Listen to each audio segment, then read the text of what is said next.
नमस्कार दोस्तों, welcome back to my channel.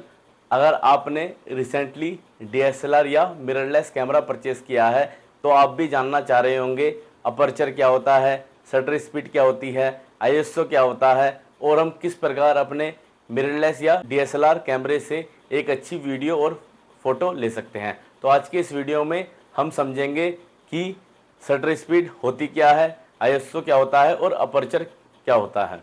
दोस्तों, अपर्चर होता है लेंस का जो छेद होता है ना, छेद का जो साइज होता है उसको अपर्चर कहते हैं। अपर्चर को एफ से डिनोट किया जाता है और एफ वैल्यू जितनी ज़्यादा होगी इसका मतलब उसकी जो छेद है, मतलब जो लेंस का साइज है वो उतना ही छोटा होगा, और अपर्चर जितना छोटा होगा जो लेंस का छेद है वो उतना ही बड़ा होगा, और अपर्चर वैल्यू जितनी कम होगी लेंस उतना ज़्यादा महंगा होगा। तो लेंस के जो छेद के साइज को ही अपर्चर कहते हैं और इसको एफ से डिनोट किया जाता है। आप इस इमेज में देख सकते हैं अपर्चर वैल्यू जितनी कम है लेंस का छेद उतना ही बड़ा है, और जैसे जैसे अपर्चर यानी कि एफ वैल्यू बढ़ रही है लेंस के छेद का साइज छोटा होता जा रहा है। लेंस के छेद का साइज जितना बड़ा होगा उतना ज़्यादा प्रकाश कैमरे के सेंसर तक आएगा और उतनी ही ज़्यादा क्लियर फोटो और इमेज हमें मिलेगी। अब बात आती है शटर स्पीड क्या होती है। तो शटर स्पीड होती है शटर के खुलने और बंद होने की स्पीड। शटर स्पीड जितनी ज़्यादा होगी शटर उतना ही तेज़ी से खुलेगा और बंद होगा। शटर की स्पीड जितनी कम होगी उतना ही शटर बहुत धीरे से खुलेगा और बंद होगा।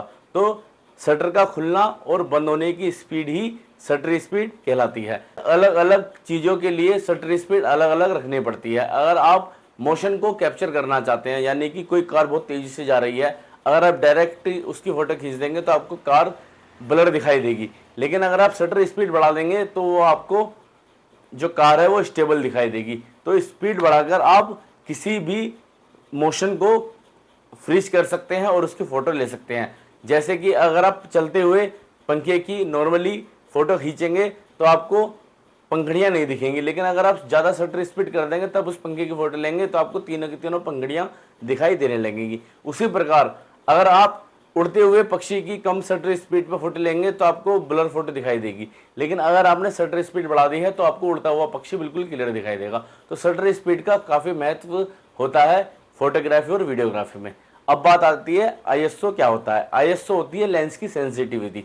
आईएसओ जितना ज़्यादा होगा लेंस उतना ज़्यादा सेंसिटिव होगा, लेकिन लेंस के सेंसिटिव होने से जो आपकी फ़ोटो होगी वो बहुत ज़्यादा ब्राइट हो जाएगी। तो जिस प्रकार आप आईएसओ बढ़ाते जाएंगे उसी तरह आपकी जो फ़ोटो की ब्राइटनेस है वो बढ़ती चली जाएगी, लेकिन फ़ोटो के अंदर नॉइस और ग्रेन भी बढ़ जाएंगे। साथ ही दोस्तों, फोटोग्राफी का बेहतर होना मैटर करता है 4 कारकों के ऊपर। पहला है अपर्चर, जो उसको मैंने समझा दिया। दूसरा शटर स्पीड, तीसरा आईएसओ, और चौथी जो मोस्ट इंपोर्टेंट चीज़ है वो है वाइट बैलेंस। तो वाइट बैलेंस अलग अलग माहौल में अलग अलग होना चाहिए। वाइट बैलेंस यानी कि टेम्परेचर। अगर आप पीली रोशनी के अंदर अपने कैमरे से वीडियोग्राफी और फोटोग्राफी कर रहे हैं तो आपको जो वाइट बैलेंस है वो 3000 केल्विन के आसपास रखना होगा। अगर आप ऐसे स्थान पर वीडियोग्राफी और फोटोग्राफी कर रहे हैं जहाँ पर ट्यूबलाइट की रोशनी ज़्यादा है तो आपको टेम्परेचर रखना होगा 4000 केल्विन। अगर आप डे लाइट में वीडियोग्राफी और फोटोग्राफी कर रहे हैं तो आपको टेम्परेचर रखना होगा 5200। अगर आप ऐसी जगह पर वीडियोग्राफी फोटोग्राफी कर रहे हैं जहाँ पर वेदर क्लाउडी है तो आपको 6000 केल्विन रखना होगा अपने कैमरे का टेम्परेचर। अगर आप ऐसी जगह पर वीडियोग्राफी फोटोग्राफी कर रहे हैं जहाँ पर क्लाउडी से भी थोड़ा सा डिम मौसम है तो आपको अपने कैमरे का टेम्परेचर रखना होगा 7000 केल्विन। तो ये सब चीज़ें हैं जिनको एडजस्ट करके आप अपने डीएसएलआर और मिररलेस कैमरे से एक अच्छी फ़ोटो और बेहतरीन वीडियो बना सकते हैं।